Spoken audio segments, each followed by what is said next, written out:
وأحسن منك لم تر قط عيني وأجمل منك لم تلد النساء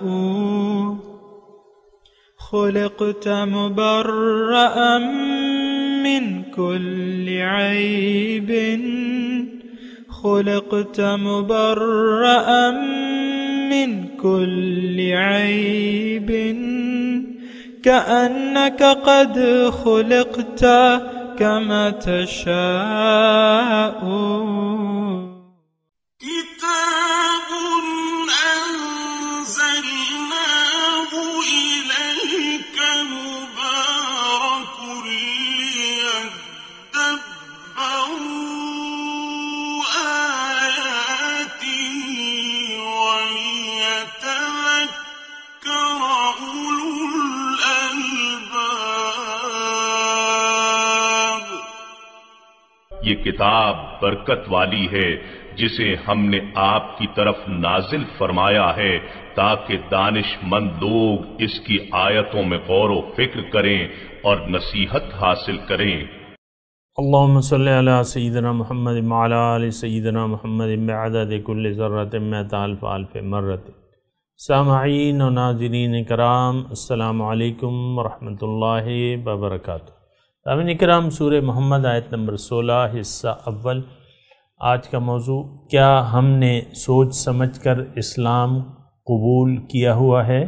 اس کے ساتھ آج کے سبق کا آغاز کرتے ہیں. سب سے پہلے گزشتہ سبق کا اعادہ ہوگا. مثل الجنة التي وعد المتقون فيها أنهار من ماء غير آسن وأنهار من لبن لم يتغير طعمه وأنهار من خمر لذة للشاربين وأنهار من عسل مصفى ولهم فيها من كل الثمرات ومغفرة من ربهم كمن هو خالد في النار وسقوا ماء حميما فقطع أمعاءهم. جس جنت کا پرہیزگاروں سے وعدہ کیا گیا ہے اس کی صفت یہ ہے کہ اس میں ایسے پانی کی نہریں ہوں گی جس میں کبھی بو یا رنگت کا تغیر نہ آئے گا، اور اس میں ایسے دودھ کی نہریں ہوں گی جس کا ذائقہ اور مزہ کبھی نہ بدلے گا، اور ایسی شراب طہور کی نہریں ہوں گی جو پینے والوں کے لیے سراسر لذت ہے، اور خوب صاف کیے ہوئے شہد کی نہریں ہوں گی، اور ان کے لیے اس میں ہر قسم کے پھل ہوں گے، اور ان کے رب کی جانب سے ہر طرح کی بخشائش ہوگی. کیا یہ پرہیزگار ان لوگوں کی طرح ہو سکتا ہے جو ہمیشہ دوزخ میں رہنے والے ہیں اور جنہیں کھولتا ہوا پانی پلایا جائے گا تو وہ ان کی آنتوں کو کاٹ کر ٹکڑے ٹکڑے کر دے گا. سامعین کرام، سورہ محمد آیت نمبر 16. وَمِنْهُمْ مَنْ يَسْتَمِعُ إِلَيْكَ، اور ان میں سے بعض وہ ہیں جو آپ کی بات سنتے ہیں. حتیٰ اذا خرجوا من عندک، یہاں تک کہ جب آپ کے ہاں سے نکل جاتے ہیں.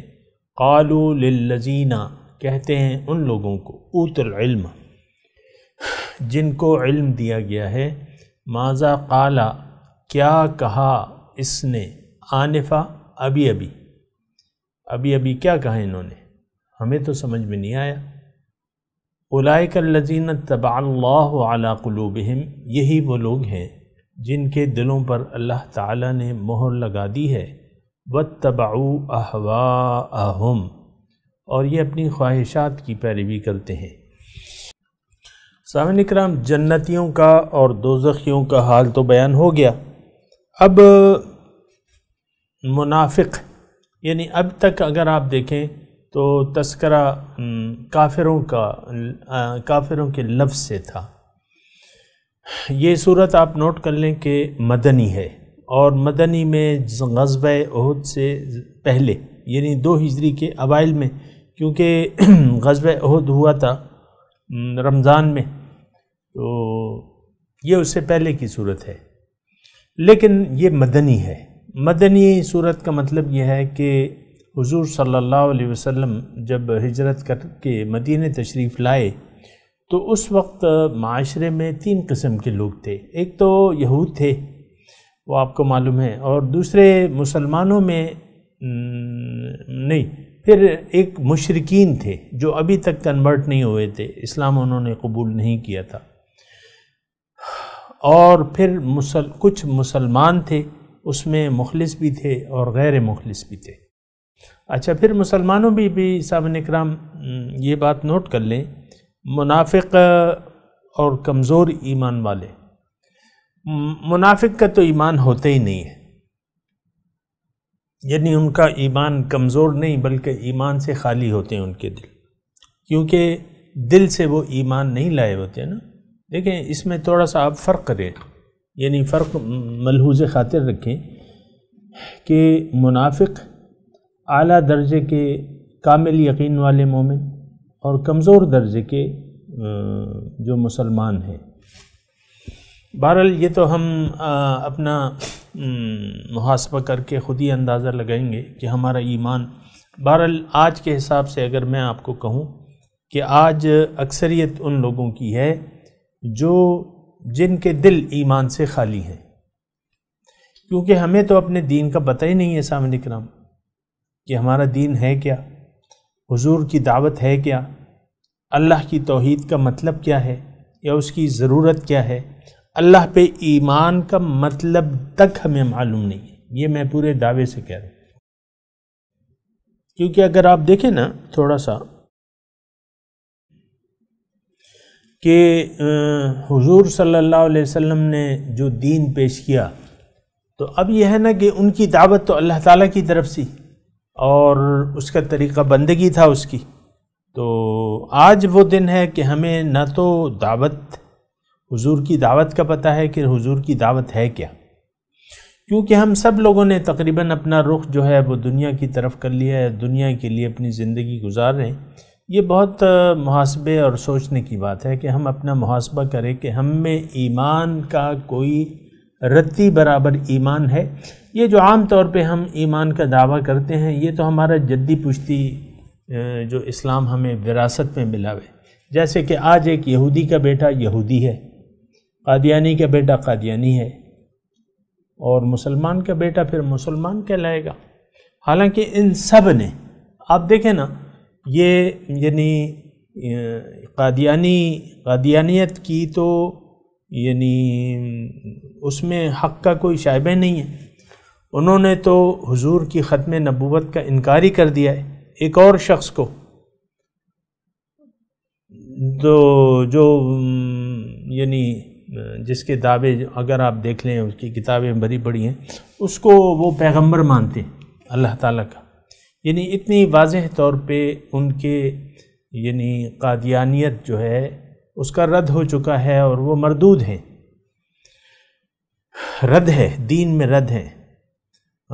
حضور نے فرمایا نا کہ انا خاتم النبیین لا نبی بعدی، میں خاتم النبیین ہوں، میرے بعد کوئی نبی نہیں ہے، اور یہ قرآن میں بھی ہے، لیکن صریح قرآن سے انکار اور اس کے معنی وہ لوگ بدل دیتے ہیں۔ لیکن پھر بھی آپ دیکھیں کہ لاکھوں کی تعداد میں ہے، مجھے نہیں معلوم کہ ان کی تعداد دنیا میں کیا ہے، لیکن لاکھوں ہیں، لاکھوں بھی بڑی ہے، بڑی چیز ہے۔ تو ان میں آپ دیکھیں کہ انہوں نے اپنے اولاد کو پکا قادیانی بنائے ہوئے، حالانکہ وہ اچھا جو ان کی خرافات کی کتابیں ہیں وہ ان کو دکھاتے ہی نہیں ہیں، اس کا رد کرتے ہیں۔ پتہ نہیں، مجھے تو علم نہیں ہے، نہ میں کوئی مناظر ہوں، نہ ان کا دین کا میں نے ایسے خاص مطالعہ کیا ہے، لیکن معلوم مطلب اتنے اس کی خرافات جو ہیں وہ پڑھی ہوئی ہیں میں نے، بہرحال میں اس کا تذکرہ نہیں کر رہا، لیکن میں آپ کو یہ کہہ رہا ہوں کہ قادیانی کا بیٹا قادیانی ہوگا۔ ہم اب کیوں کہ بس وہ اس کے ماں باپ قادیانی تھے، ہم مسلمان ہیں کیوں؟ ہمارے ماں باپ مسلمان تھے، اگرچہ دین کی الف بے کا ہمیں پتہ نہیں ہے، لیکن ہم اپنے آپ کو مسلمان کہلاتے ہیں، پھر کچھ روایتی کام بھی کر لیتے ہیں، نماز، روزہ، حج، زکوٰۃ، بغیر کسی نیت کے، بغیر کسی ارادے کے، بس باپ نے نماز کا عادی بنا دیا تو ہم نماز کے عادی بن گئے۔ اور زکوٰۃ کا ہمیں کہا کہ تم زکوٰۃ دے دیا کرو، یہ کر دیا کرو۔ دین کی الف بے ہمیں معلوم نہیں ہے، نہ ایمان ہم لائے ہیں، نہ اللہ ہماری منزل ہے، نہ آخرت ہماری ترجیح ہے، اور اس کے باوجود ہم اپنے آپ کو صاحب ایمان کہتے ہیں۔ تو اس پہ ذرا سوچنا چاہیے۔ مجھے ان لوگوں سے کوئی خاص وہ نہیں ہے تعلق کہ جو ایسے لوگ ہیں، لیکن یہ ہے کہ وضاحت تو ضروری ہے نا۔ دیکھیں اصل چیز جو ہے وہ ایمان باللہ ہے۔ اللہ تعالیٰ نے قرآن میں فرمایا لیس البر ان تولوا وجوہکم قبل المشرق والمغرب ولکن البر من آمن باللہ۔ نیکی یہ نہیں ہے کہ تم اپنا رخ مشرق یا مغرب کی طرف پھیر لو، اصل نیکی یہ ہے کہ تم ایمان لے آؤ اللہ تعالیٰ پہ۔ تو وہ ایمان جو ہے وہ تو ہمارے یعنی دیکھیں ہمارا ہم اپنے معاشرے کی حقیقت کو تلاش کریں تو کیا ہے وہ ہمارا ایمان ہے، لیکن ظاہر پہ ہے، دنیا پر ہے۔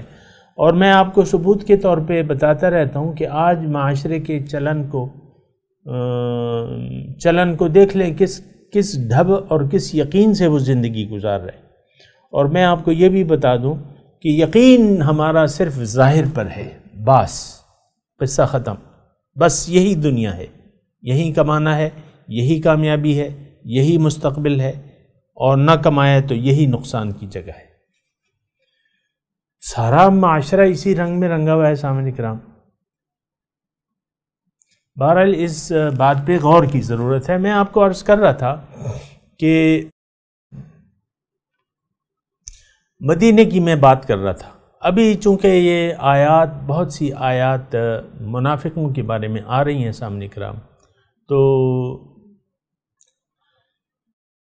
اس کے بارے میں مطلب یہ ہے کہ میں آپ کو تمہیدی مضمون بیان کر رہا تھا۔ مدینے میں دیکھیں ایک وہ لوگ تھے جو مجبوراً مسلمان ہو گئے تھے، یعنی مثال کے طور پہ ایک گھر میں 4 بیٹے ہیں، ایک باپ ہے، مثال کے طور پہ عرض کروں۔ اب 3 بیٹے، ایک باپ مسلمان ہو گیا، ماں بھی مسلمان ہو گئی، اور بیٹا جو ہے وہ 18 سال کا ہے یا 19-20 سال کا ہے، باقی بیٹے بڑے ہیں۔ تو ظاہر ہے کہ ایک ماحول سے متاثر ہو کے وہ جس کی عمر 20 سال ہے وہ بھی کلمہ پڑھ لیتا ہے کہ بھئی اب میں کیا کروں گا۔ یہ وہ دیکھیں، میں یہ بات ذرا سمجھنی آسان ہے۔ لوگ، ہم بھی آج کے معاشرے میں یہ کہتے ہیں کہ جو لوگ کر رہے ہیں وہی کرو۔ میرا ایک ساتھی تھا اور جاننے والا تھا، اس کو میں نے دین اسلام کی ترغیب دی، اور پھر میں نے کہا کہ بھئی اللہ کو منزل بنا کے ایک اپنے لیے رہنما تلاش کر لو۔ وہ رہنما اس کو مل گیا کوئی اکڑ بکڑ، اور داڑھی بھی نہیں تھی، صفا چٹ تھا۔ ایسے تو یہ اس شعبے میں یعنی جعلی قسم کے لوگ تو موجود ہیں، جعلی پیر اور جعلی گدیاں اور یہ وہ نا۔ تو بہرحال وہ شخص جو تھا وہ ظاہر تو ایک گدی سے منسلک تھا، لیکن تھا وہ سنت کے خلاف اس کا عمل تھا۔ داڑھی نہیں رکھی ہوئی تھی، باقی تو مجھے اس کا علم نہیں ہے، لیکن باقی میں بیان بھی نہیں کرتا۔ نماز کی بھی ان کے ہاں کوئی ایسی خاص نماز ہوتی تھی تو ان کا حجرہ الگ تھا، وہ لوگ بیٹھے رہتے تھے اور لوگوں کو کہتے، پیر صاحب کہتے تم لوگ جا کے نماز پڑھ لو، یہ اس کا حال تھا۔ بہرحال ان کے پلے پڑ گیا۔ تو یہاں یعنی اللہ تعالیٰ کی توفیق سے میری باتوں سے اس نے داڑھی شریف رکھ لی تھی۔ تو ابھی مطلب وہ سلسلہ ہمارا جاری تھا گفتگو کا۔ اس نے کہا یار پیر، تو میں نے کہا جاؤ دیکھ لو اپنے لیے۔ تو وہ جناب اس کے ہتھے چڑھ گیا اکڑ بکڑ کے،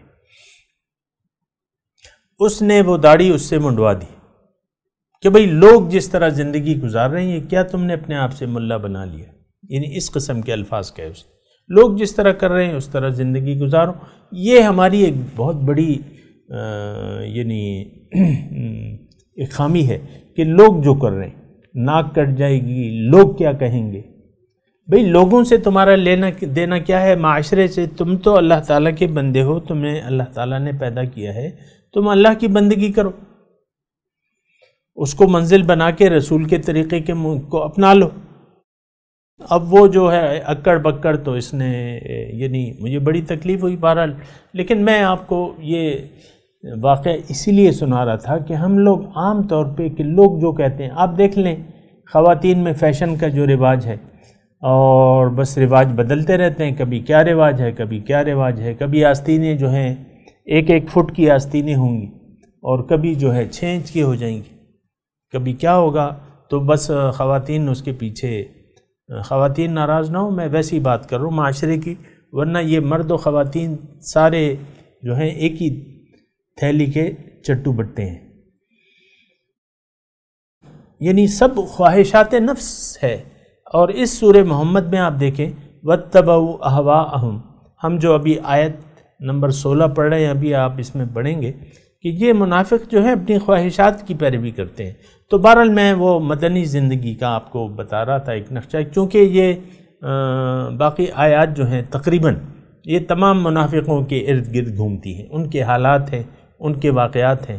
اور یہ منافق کون ہیں؟ اس وقت کے منافقوں کو دیکھ لیں، آج کے منافقوں کو دیکھ لیں. بہرحال اس وقت کے 2 کیٹیگریز تھیں. ایک تو وہ تھے کہ وہ دل سے مسلمان ہی نہیں ہوئے تھے. کچھ لوگ یعنی سمجھ میں تو آ گیا تھا، قبول تو کر لیا تھا، لیکن پورا عزم، ارادہ اور پکا ایمان نہیں تھا ان کا، کچا ایمان تھا. تو کچی ہنڈیا تو مطلب یہ ہے کہ کسی کام کی نہیں ہوتی، ہنڈیا تو پکانی پڑتی ہے. ایمان جو ہے وہ اصل ایمان وہ پکا ایمان ہے جو پورے یقین سے آپ ایک چیز کو مان لیں کہ ہاں مقصود اللہ، محبوب اللہ، مطلوب اللہ، معبود اللہ. یہ کہہ دیں پورے یقین سے کہ ہاں، اور یہ بھی کہہ دیں کہ ان صلاتی و نسکی و محیایا و مماتی للہ رب العالمین. پورے یقین سے ہی کہہ دیں. یہ جملے تو عام، یعنی میرا درس کوئی کھولیں یوٹیوب وغیرہ پہ تو عام طور پہ بس یعنی اس کو تو عام قاری کو یہ پتہ نہیں ہوتا کہ بھئی یہ کیا کہہ رہا ہے یا اس کی مراد کیا ہے. تو بہرحال جو لوگ یعنی درس سن رہے ہیں اور شوق رکھتے ہیں تو ان کو پتہ ہے کہ بھئی کیا ہے کیا نہیں ہے. تو بہرحال پورے یقین کی میں بات کروں. اب یقین اس زمانے میں، اب دیکھیں ایک بات اور نوٹ کر لیں کہ اس زمانے میں جن لوگوں کا یقین کچا تھا تو ان کو بھی اللہ تعالیٰ فرما رہا ہے کہ میں نے ان کے دلوں پر مہر لگا دی. اب ابھی آئے گی، تفصیل آئے گی، لیکن دیکھیں بہت زیادہ فرق بڑھتا ہے کچے ایمان سے اور پکے ایمان سے.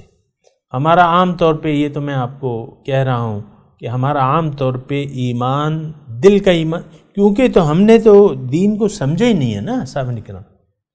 بھئی سمجھ لیں تو پھر یقین کی باری تو بعد میں آتی ہے، نہ سمجھے تو پھر کس چیز کا یقین اور ایمان؟ یہ بات بھی تو ہے نا. تو سوچیں ذرا اس بات پہ. بہرحال تو دونوں قسم کے لوگ تھے. اب دیکھیں میں آپ کو یہ بتاؤں کہ حضور صلی اللہ علیہ وسلم، اب یہ غزوہ احد سے پہلے نازل ہوئی ہے 2 ہجری میں، اور پھر غزوہ احد ہوتی ہے، اور پھر جو ہے وہ ہوتی ہے کیا، غزوہ احد. اور اس میں حضور صلی اللہ علیہ وسلم 1000 مسلمانوں کو لے کے چلے تھے. کتنے؟ 1000. اور آپ کو معلوم ہے کہ عین میدان جنگ میں 300 مسلمان جو تھے واپس چلے آئے عبداللہ ابن ابی کی سرکردگی میں کہ بھئی یہ تو جنگ نہیں ہے، تو خودکشی ہے، یہ تو جنگ نہیں ہے. بہرحال وہ 300 آدمی واپس ہو گئے. اب آپ یہ اندازہ لگائیں کہ وہ 300 بظاہر تو صحابہ تھے. صحابی کی تعریف کیا ہے کہ ایمان کی حالت میں جس نے حضور صلی اللہ علیہ وسلم کا دیدار کیا ہو، دیکھا ہو، بس تو وہ صحابی کہلاتا ہے. اور صحابی کا بہت بڑا تو بظاہر 300 صحابہ، بظاہر، حقیقت میں تو ان کا صحابیت کا درجہ نہیں تھا. اس کی وجہ یہ تھی کہ ایمان کامل نہیں تھا، ایمان تھا ہی نہیں، ورنہ عین میدان جنگ میں اپنے رسول کو چھوڑ کے جانا جو ہے یہ بہت، اس کے متعلق کیا کہوں میں. بہرحال ایسے لوگ تھے، یعنی میں صرف اس لیے آپ کو کہہ رہا ہوں. پھر اسی طرح غزوہ خندق میں بھی تھے، وہ اپنے وقت پہ اس کا تذکرہ آئے گا، اور یہ موجود تھے یہاں تک کہ غزوہ جو ہے تبوک، اس میں بھی قرآن میں تذکرہ ہے ان کا، منافقین کا. یعنی غزوہ تبوک کب ہوا تھا؟ فتح مکہ کے بعد، اور جناب اس میں یہ تھا کہ رجعنا الی المدینۃ لیخرجن الاعز منها الاذل. یہ ابھی میں اس کا ترجمہ نہیں کر رہا، لیکن وہاں بھی منافقوں نے غزوہ تبوک سے واپسی میں حضور صلی اللہ علیہ وسلم کی شہادت کی ایک کوشش بھی کی تھی. اس کی بھی تفصیل اپنی جگہ موجود ہے.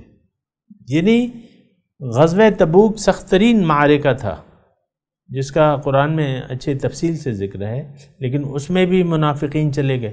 اور پھر جب حضور صلی اللہ علیہ وسلم لوٹ رہے تھے، انہوں نے سازش بنائی تھی، منافقین نے اپنے نبی کو شہید کرنے کی سازش بنائی تھی. اس سے آپ ان کے ایمان کا حساب لگا لیں. اور آج بھی حضور صلی اللہ علیہ وسلم کی ہماری نظر میں کیا اہمیت ہے؟ حضور ناراض ہیں یا ناراض نہیں ہیں، ہمیں کیا فرق پڑتا ہے؟ یقیناً آج جو ہمارا من حیث الامہ جو کردار ہے، تو وہ یہ تو وہ کہتے ہیں نا اقبال کی، یہ وہ مسلمان ہیں جن کو دیکھ کے شرمائیں یہود و ہنود، ایسا کوئی شعر ہے ان کا. ہمارے اعمال تو شرمناک اعمال ہیں. سب سے بڑا جو شرمناک فعل ہے وہ یہ ہے کہ اللہ کی کتاب کو ہم نے پس پش ڈال دیا ہے، اس کو محض کتاب قرات ہم نے بنا لیا ہے، اس کے علاوہ کچھ بھی نہیں ہے. بہرحال یہ باتیں سوچنے کی ہیں کہ ہم کس طرف جا رہے ہیں، کیا کر رہے ہیں، کیا نہیں کر رہے. بہرحال میں اپنے مضمون کی طرف آتا ہوں. صاحب کرام، وَمِنْهُمْ مَنْ يَسْتَمِعُ إِلَيْكَ، اور خیال رہے کہ یہ مدینے کی صورت ہے، غزوہ احد سے پہلے 2 ہجری کی. اب وہاں ایسے لوگ موجود تھے، حضور صلی اللہ علیہ وسلم ظاہر ہے کہ مسجد میں بیٹھتے اور بات چیت ہوتی تھی، اسلام کے بارے میں تعلیم و تربیت ہوتی تھی. یہ لوگ بھی جاتے تھے، مجبوراً جاتے تھے، نماز کو بھی جاتے تھے، نماز میں شامل ہوتے تھے، لیکن ان کے ذہن میں تو اور کوئی کھچڑی پک رہی ہوتی.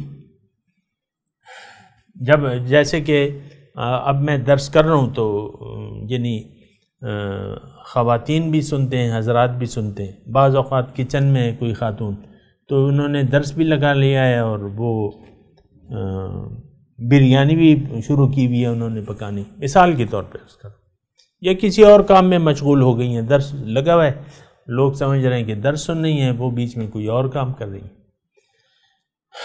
تو سمجھ میں نہیں آتا تھا ان کا. تو جب حضور صلی اللہ علیہ وسلم کی یہ مجلس میں بیٹھتے تو ان کے خیالات تو کہیں اور ہوتے، حضور کی طرف، حضور کی باتوں کی طرف متوجہ نہیں ہوتے تھے.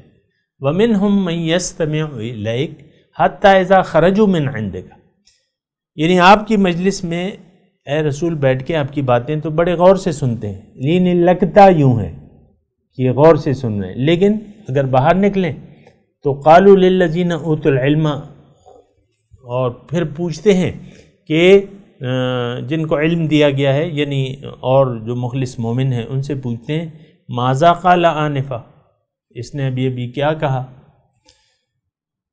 یعنی سمجھ میں نہیں آیا. حضور فرما رہے ہیں، وہ تو حکمت برے مضامین ہوتے تھے، اور یعنی وَقُلْ لَهُمْ فِي أَنفُسِهِمْ قَوْلًا بَلِيغًا، تم ان کے دل میں اتر جانے والی بات کہا کیجیے آپ. تو اس طریقے سے ان کی وہ ظاہر ہے کہ حضور کا تو کہاں یعنی جو طرز بیان تھا، جو علم تھا، اور جو پھر حاضرین کے ذہن کے مطابق وہ بات کرتے تھے. کیونکہ ہمیں بھی اس بات کی انہوں نے ہدایت فرمائی ہے امتیوں کے کہ کلم الناس علی قدر عقولہم، لوگوں سے ان کی عقلوں کے مطابق بات کیا کرو تاکہ ان کو سمجھ جائیں۔ اب میں یہاں بیٹھ کے آپ کے سامنے عربی کی گرامر اور یہ فاعل، فعل، فاعل، مضاف علیہ اور یہ ساری اگر یہ یعنی اس ترتیب سے میں درس کروں تو آپ کی سمجھ میں کیا آئے گا؟ یعنی وہ تو آپ کی یعنی یہ گرامر کے اصول تو کسی نے نہیں پڑھے، ہاں میں آپ کو ایسے بیان کروں گا کہ وہ آپ کی سمجھ میں آ جائے اور آپ اس سے کچھ فائدہ لے لیں۔ تو حضور صلی اللہ علیہ وسلم کا تو اسی طرح طریقہ کار تھا، یعنی سمجھ میں آنے والی باتیں کرتے تھے، لیکن یہ لوگ چونکہ ضدی تھے، ہٹ درم تھے، تو ان کی سمجھ میں کچھ بھی نہیں آتا تھا، باہر نکل کے ان کے پلے ککھ نہیں پڑتا تھا، اور اہل علم سے پوچھتے ماذا قال آنفا، انہوں نے ابھی کیا کہا، اولئک الذین طبع اللہ علی قلوبہم، یہ وہ لوگ ہیں جن کے دلوں پر اللہ تعالیٰ نے مہر لگا دی ہے، واتبعوا اہواءہم، اور انہوں نے اپنی خواہشات کی پیروی کی ہے۔ تو بات یہ ہے سامنے کرام، دیکھیں یہ بڑا یعنی غور طلب آیت ہے سامنے کرام۔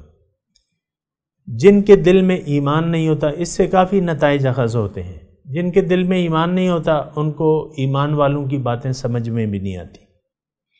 جو لوگ حق کے متلاشی نہیں ہیں وہ اگر ایک حق والے کی محفل میں بیٹھ بھی جائیں تو وہ باتیں ان کو سمجھ میں نہیں آئیں گی۔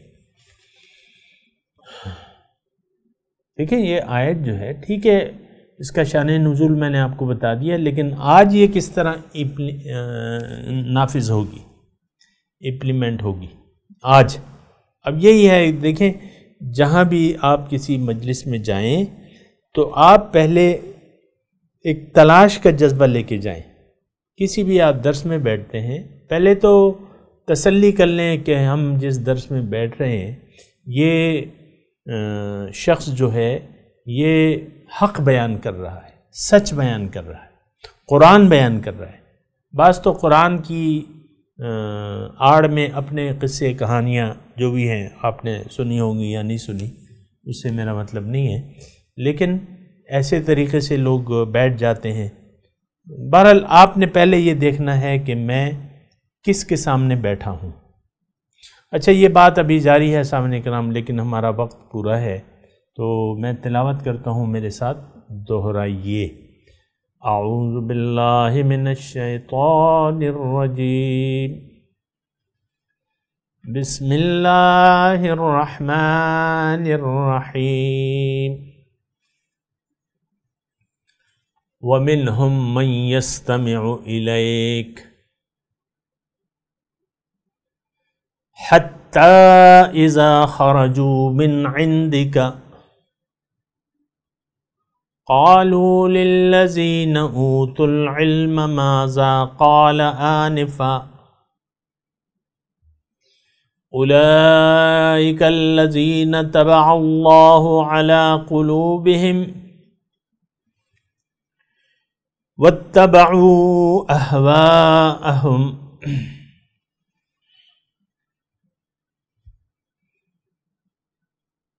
جی ترجمہ، وَمِنْهُمْ مَنْ يَسْتَمِعُ إِلَيْكَ، اور ان میں سے بعض وہ ہیں جو آپ کی بات سنتے ہیں،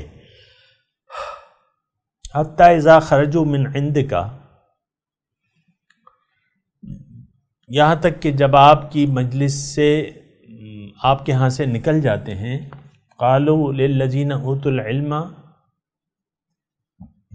پوچھتے ہیں صاحبین علم سے، ماذا قال آنفا، کیا کہا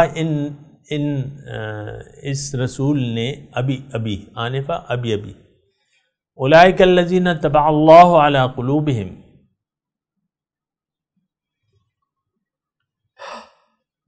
یہ وہ لوگ ہیں جن کے دل پر اللہ تعالیٰ نے مہر لگا دی ہے، واتبعوا اہواءہم، اور انہوں نے پیروی کی اپنی خواہشات کی۔ اب ان آیت کی تلاوت اور ترجمہ۔ وَمِنْهُمْ مَنْ يَسْتَمِعُ إِلَيْكَ حَتَّى إِذَا خَرَجُوا مِنْ عِنْدِكَ قَالُوا لِلَّذِينَ أُوتُوا الْعِلْمَ مَاذَا قَالَ آنِفًا أُولَئِكَ الَّذِينَ طَبَعَ اللَّهُ عَلَى قُلُوبِهِمْ وَاتَّبَعُوا أَهْوَاءَهُمْ. Among them are those who listen to you, but when they leave your presence, they say to those given knowledge, "What did he say just now?" Those are they whose hearts God has sealed, and they follow their own desires. سامعین کرام، اس کے ساتھ ہی آج کے درس کا وقت اختتام کو پہنچا۔ اگلے درس میں انشاءاللہ ملاقات ہوگی۔ وآخر دعوانا ان الحمدللہ رب العالمین، والسلام علیکم ورحمۃ اللہ وبرکاتہ۔